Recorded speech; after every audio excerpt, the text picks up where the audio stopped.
tahu seseorang artis misalkan, terus saya pengen kenal dan pengen dekat, berarti kan saya harus cari tahu ini si artis ini nih suatu saat, jangan artis deh, nggak mau saya idolain artis, ustazah, saya mau idolain ustazah misalkan. Ada salah satu ustazah yang saya idolakan, guru saya, Ustazah Amirah Syarifah Amirah Novel Jidan. Beliau waliullah zaman sekarang. Kalau buat saya tahu, dengar dari orang nih, beliau ini luar biasa. Tawaduknya, istiqomahnya, sederhananya, humble-nya, memuliakan jamaahnya, muridnya, gak pandang bulu, semuanya. Saya pengen tahu nih, saya nggak tahu itu, dengar oh, beliau tuh begini, oh ya, wah, begitu pertama hadir, aduh cinta banget nih. Dengar setiap untayan-untayannya, dengar nikmat, diajak kenal Allah. Akhirnya saya tertarik, saya pengen kenal dia sama beliau, pengen cari ilmunya dari beliau, pengen deket banget. Nanti kan saya cari tahu nih apa yang beliau suka, makanannya, bajunya ukuran berapa ya. Jadi kalau beliau saya undang ke rumah, saya bisa kasih sesuatu yang kepake, sepatunya ukuran berapa yang kesukaannya, kan gitu. Saat akhirnya mencoba pengen kenal, undang ke rumah, suruh tausiah di rumah, kita hidangin makanan yang beliau suka, senang. Udah, Umi Pipik tahu aja nih makanan kesukaan saya, senang saya, alhamdulillah. Beliau senang, kita senang. Lama-lama deket, ngobrol enak, deket bisa sampai deket, alhamdulillah. Bahkan banyak dijazahi amalan-amalan enak, gitu juga. Allah, kita tahu Allah, tapi kita nggak kenal, nggak dekat. Gimana caranya? Ya cari tahu apa yang Allah suka, apa yang Allah cintai. Yang kira-kira Allah nggak suka, nggak bikin Allah cinta, nggak bikin Allah ridho, tinggalin. Allah nggak suka mulut kita pakai gibah, tinggalin. Allah nggak mulut kita pakai namimah, tinggalin. Allah nggak suka kita tuh nggak punya kasih sayang buat diri kita aja, kita nggak punya. Suka Allah. Maka sesuatu yang bikin Allah nggak suka, tinggalin. Bikin Allah tuh cinta, senang. Kalau Allah sudah cinta sama hambanya, Allah sampaikan kepada malaikat, hai malaikat, sampaikan kepada penduduk langit dan bumi supaya mereka pun mencintai si fulan karena aku cinta si fulan. Nikmat kalau ada pencintanya Allah. Nggak pengaruh apa, nggak ngaruh. Dikasih ujian apapun nggak ngaruh, karena kita fokusnya pengen deket sama zat yang mau memberikan kehidupan kita. Ini fokusnya. Gini deh, kita cinta nih sama Nabi kita, baginda Nabi Muhammad SAW, Rasulullah SAW. Beliau udah cinta banget sama umatnya. Ya, sebelum kita cinta dengan beliau udah cinta banget sama umatnya. Beliau mati-matian untuk kita. Bahkan kalau bukan karena Rasulullah SAW, kita nggak kenal Allah, kita nggak kenal Islam. Kalau bukan karena perjuangan Rasulullah, kita nggak kenal Islam, kita nggak kenal Allah. Beliau dengan pengorbanannya menghabiskan waktunya untuk umat, menghabiskan hartanya untuk umat. Ya. Fikirnya, diamnya, beliau mikirin kita. Bahkan di yaumil mahsyar nih, beliau pasang badan buat kita. Di saat semuanya nafsi-nafsi, di yaumil mahsyar keadaannya matahari udah sejengkal di atas kepala kita. Udah sejengkal, posisi mataharinya sejengkal di atas kepala kita. Panas, semuanya nafsi-nafsi. Ya, semua nafsi-nafsi. Istri gak cari suaminya di yaumil mahsyar. Suami gak cari istrinya, anak gak orang tua gak cari anaknya. Semuanya nafsi-nafsi, sendiri-sendiri. Semua nabi pun nafsi-nafsi, ya Robi nafsi-nafsi, ya Robi nafsi-nafsi. Bahkan Nabi Isa saja di yaumil mahsyar tidak mendoakan ibunya Maryam. Semuanya nafsi-nafsi. Bahkan saat ada seorang perempuan di yaumil mahsyar, dia melahirkan di situ, dia sanggup anak yang dia lahirkan saat itu dia injak, ya, untuk tatakan kakinya karena panas luar biasa. Semua nafsi-nafsi sendiri, memikirin sendiri, ego saat itu. Tapi Rasulullah nggak mikirin dirinya. Beliau di saat yang lain juga mikirin dirinya sendiri. Beliau mikirin kita semua nih. Beliau sujud, lama sujudnya nangis-nangisnya. Mohon sama Allah, ya Allah, ampuni umatku, selamatkan umatku, tolong umatku ya Allah, tolong umatku, ampuni dosanya, ampuni khilafnya, tolong umatku. Ini yang Rasul minta di sujudnya. di saat semuanya nafsu-nafsu. Bahkan bukan cuma di situ. Nanti di singgasananya Allah, di saat semua kursi sudah disediakan untuk para nabi. Para nabi dapat menduduki kursinya masing-masing. Tapi kursinya Rasulullah kosong, beliau belum mau duduk di situ. Padahal semua nabi sudah duduk di istananya Allah. Kemana beliau kira-kira? Beliau ada di mizan. Apa itu mizan? Apa mizan? Timbangan. Ngapain beliau di situ? Cuma negosiasi sama Allah buat nyelamatin kita saat kita ditimbang nih. Bayangan buruknya yang harusnya kita udah dapat stempel, kita masuk neraka. Beliau nih, ya.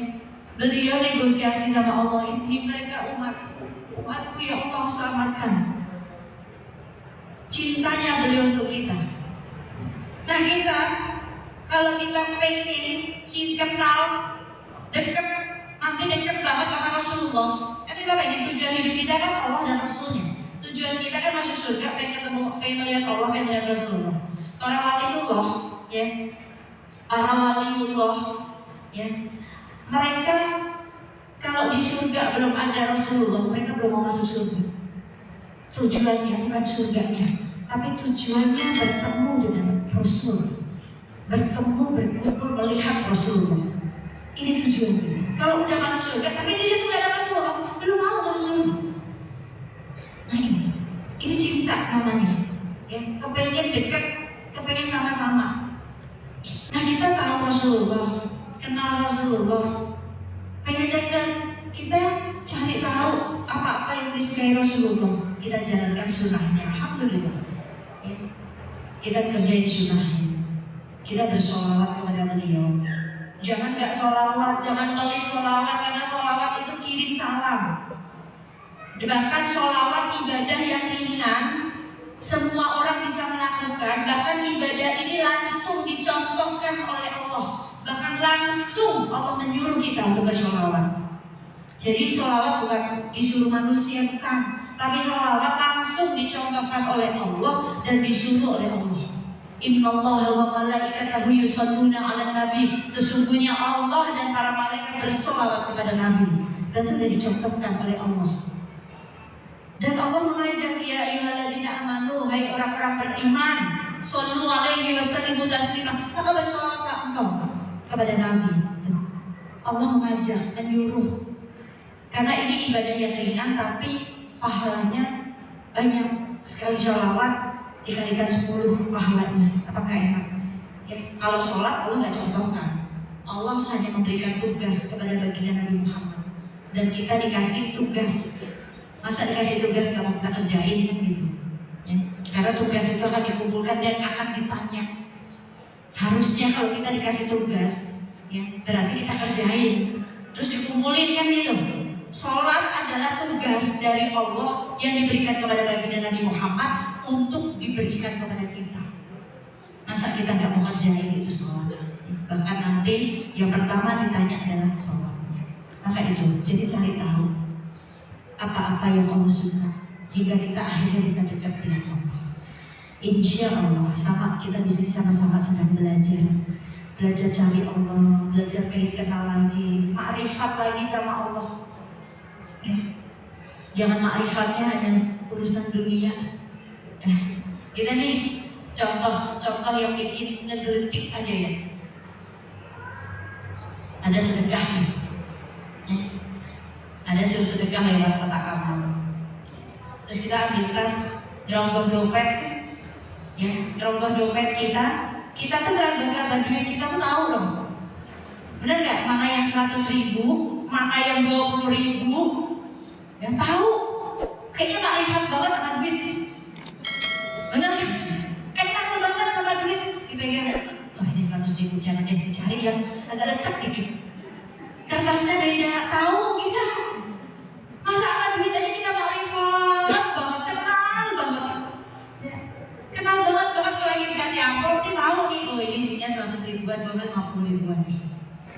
Ya, kita makrifat banget, kenal banget sama duit, ngeraba aja bisa gitu. Di kegelapan mati lampu, kita ngeraba duit itu tahu ini 100.000, 50.000, bahkan 1.000 tahu.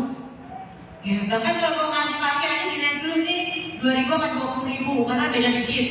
Ya. Kita lihat, kita tahu. Masa kita nggak mau mengenal Allah, nggak mau bermakrifat, nggak kenal kan gitu. Makanya jadilah muslimah yang dirindukan surga. Surga aja rindu, Bu. Surga aja rindu. Bahkan tahu nggak, bidadari surga nih cemburu sama wanita bumi yang solehah tapi ya. Ini dikatakan oleh Ummu Sayyidah Aisyah radhiyallahu anha, wahai kalian wanita bumi, sungguh bidadari surga ini cemburu dengan kalian. Kalian bisa sholat, kalian bisa jaga wudhu, kalian bisa sedekah, kalian bisa zakat, kalian masih ngurus. Sungguh bidadari surga ini cemburu dengan kalian. Jadi yang dicemburuin yang salehah, ya. Maka yuk, kalau bidadari surga cemburu, ya, masa kita nggak senang dicemburuin? Nah, maka yuk cari tahu yang dibikin cemburu tadi. Maka amal soleh, ya, taat. Karena muslimah yang taat lebih dicintai, lebih mulia. Karena kemuliaan bukan dari apapun yang kita bawa, harta, pakaian, popularitas, jabatan, titel, enggak. Tapi kemuliaan hanya dapat dari takwa, jalur takwa. Bahkan kebahagiaan pun hanya dapat didapat dengan jalur takwa. Nah, maka sesuai dengan tema ini, apa sih temanya lupa deh. Muslimah tangguh yang dicintai Allah. Nah, dan kalau kita pengen dicintai Allah, ya cintai Allah dulu. Tubuh kita tidak akan terjilat api neraka karena air mata yang kita takut kepada Allah, tangisan yang takut kepada Allah. Jadi yang kedua tadi, banyak nangis ke Allah, yang muasabah. Kita nggak dapat sinyal Allah nangis, sholat nggak bisa khusyuk, sedih. Ya Allah, ajari ya Allah, maksiat apa yang sudah saya kerjakan, dosa apa yang saya lakukan, amal apa yang saya tinggalkan, ya Allah nggak mau. Nih sholat saya sampai nggak bisa khusyuk. Kadang kita rakaat ketiga lupa, nanti rakaat ketiga rakaat keempat ya lupa rakaat, tapi ya biasa aja cuek, nggak ada selesai. Ngulang lagi akhirnya nggak kayak tadi baru rakaat tiga diulang lagi sampai saya enggak, kita ya udah cuek aja gitu. Ini ada yang ketiga, ya, bagaimana menjadi muslimah yang tangguh, yang dicintai Allah. Banyak doa, minta Allah kasih kekuatan, kesabaran, keistiqomahan. Karena tidak ada yang bisa menjamin diri kita bisa istiqomah dalam ibadah, dalam amal soleh. Gak ada. Maka perkuat dengan doa. Kita punya senjata doa. Doa sama Allah supaya Allah, ya Allah tuntun ya Allah supaya istiqomah dengan amal soleh. Tuntun ya Allah. Doa senjata kita. Ya. Karena Allah mudah sekali mengambil, mencabut hidayah, bahkan memberikan hidayah. Maka doa. Yang keempat, aktif di sini, aktifnya lebih kepada apa? Menuntut ilmu. Hadir di majelis-majelis ilmu, tuntut ilmu. Kalau udah dapat ilmu diamalin, jangan cuma dicatat aja. Menu-menuin buku sayang, pertanyaan jawabannya banyak gitu. Ya, bukunya udah banyak tapi nggak diamalin. Saat kita tuntut ilmu, datang di majelis, dapat ilmu sabar, amalin sabarnya kayak gimana? Ya, itu ilmu yang baik. Kalau ilmu yang baik itu ilmu yang bisa membawa kita kepada rasa takut dan malu kepada Allah. Itu ilmu yang baik. Karena semakin tinggi ilmu kita, harusnya kita semakin menunduk seperti tadi, bukan semakin begini, bukan membuat kita semakin sombong, merasa lebih baik dari orang lain. Enggak. Jadi baik harus, tapi merasa lebih baik jangan. Jadi baik dalam pandangan Allah harus, tapi jangan merasa lebih baik dari orang lain. Ini aktifnya di sini dalam hal-hal yang baik. Ya. Jadi muslimah yang tangguh. Ya. Yang kelima, sabar. Gak mudah hijrah. Jangan kita sudah mengklaim hijrah, kita udah hijrah, Mbak. Panjang perjalanan hijrah itu. Ya, bukan cuma sebatas ganti pakaian. Mudah, besok kita bisa buka lagi. Tapi hijrah kita semua, anggota tubuh kita bawa hijrah. Ya, ada yang kita tinggalkan, ada yang kita tuju. Yang kita tinggalkan hal-hal yang dibenci Allah, kita tinggalkan. Hal-hal yang gak manfaat kita tinggalkan. Hal-hal yang mudarat kita tinggalkan. Yang kita tuju ridhonya Allah, penilaian Allah, bukan penilaian makhluk. Kalau hijrah kita cuma pengen dinilai makhluk, capek. Tiap hari di tas kita adanya kaca. Tiap dipuji makhluk pun kaca. Yang dikomentari makhluk jelek, baper. Jangan. Tapi karena Allah, jangan pengen tampil sempurna atau mencari sempurna. dari manusia, karena nggak ada manusia yang sempurna. Tapi tampillah sempurna di hadapan Allah dengan amal kita yang belum sempurna. Ya. Cari tuh, belajar pengen sempurnain amal di hadapan Allah, tapi jangan pengen cari sempurna di hadapan manusia. Jangan pengen tampil sempurna. 5. Ya. Lalu yang ke-6, tawakal ke Allah. Ayat tawakal. Serahkan semuanya, libatkan Allah. Segala sesuatu permasalahan, libatkan Allah. Apapun ujiannya, fokusnya ke zat yang maha menguji, bukan fokus kepada yang diujinya.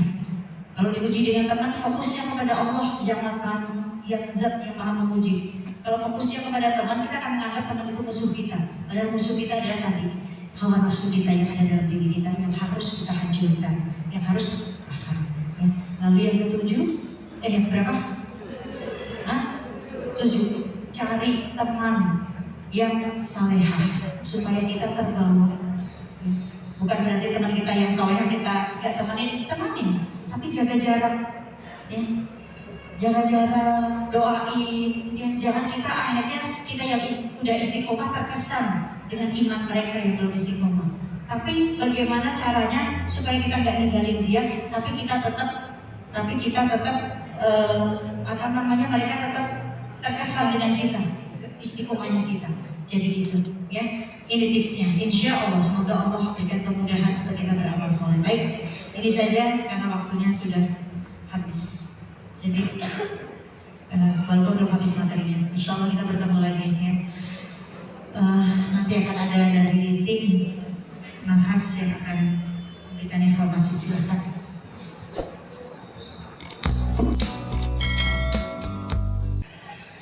Orang yang cinta itu pasti akan menyebut-nyebut nama yang dicintainya.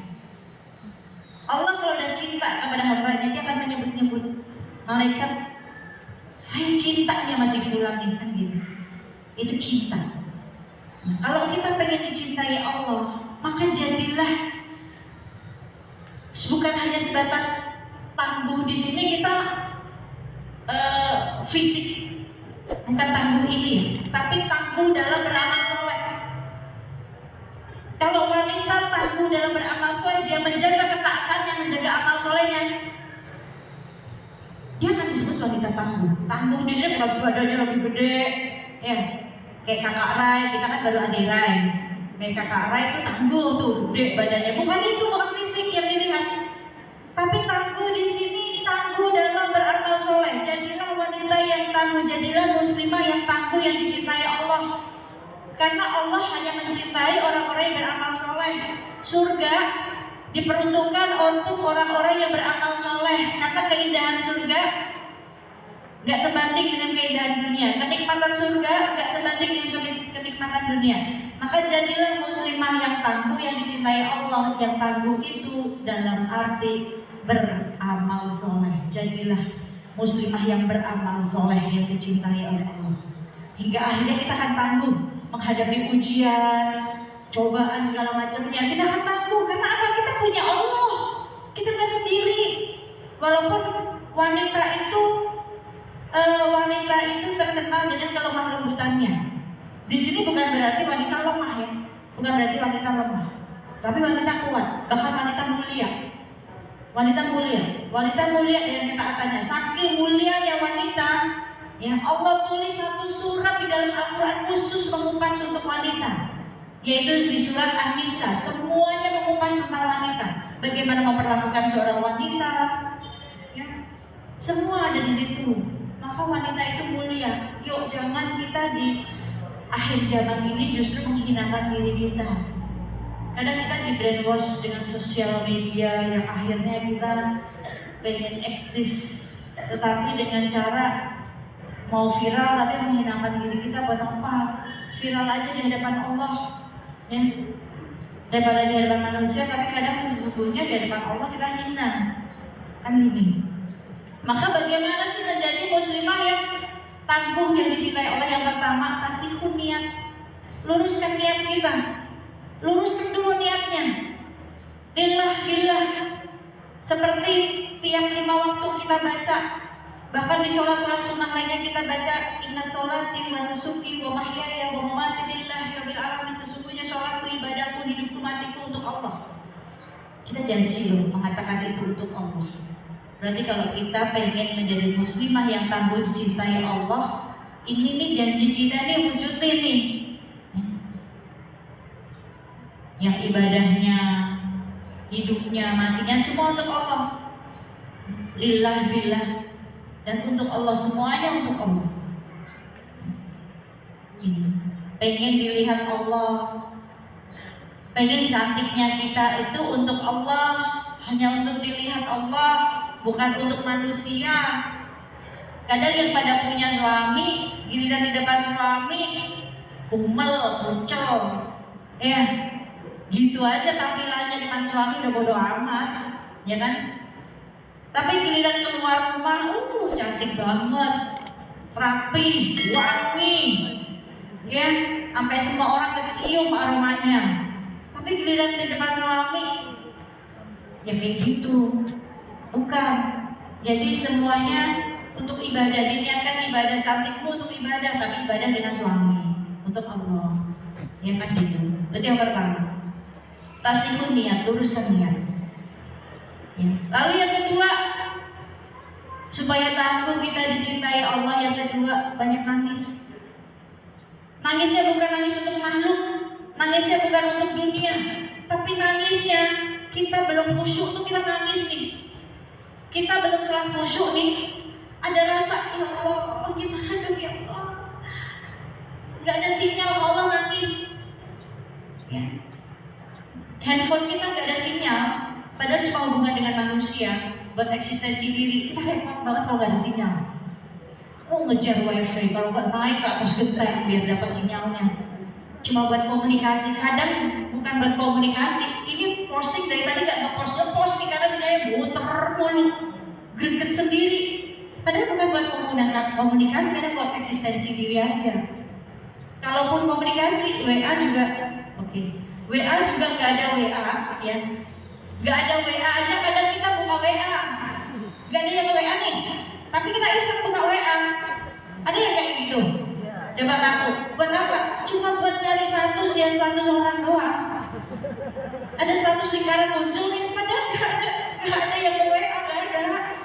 Ya, tapi cuma buat lihat status, ya kan? Iya, udah 2 kali masih maksudnya habis. Maaf ya Bu, telat tadi karena memang di dalam pesawat tadi lama banget. Ngantrinya di dalam pesawat lama sekali. Udah duduk di dalam pesawat lama banget. Itu ya. Jadi yang kedua kita banyak nangis ke Allah.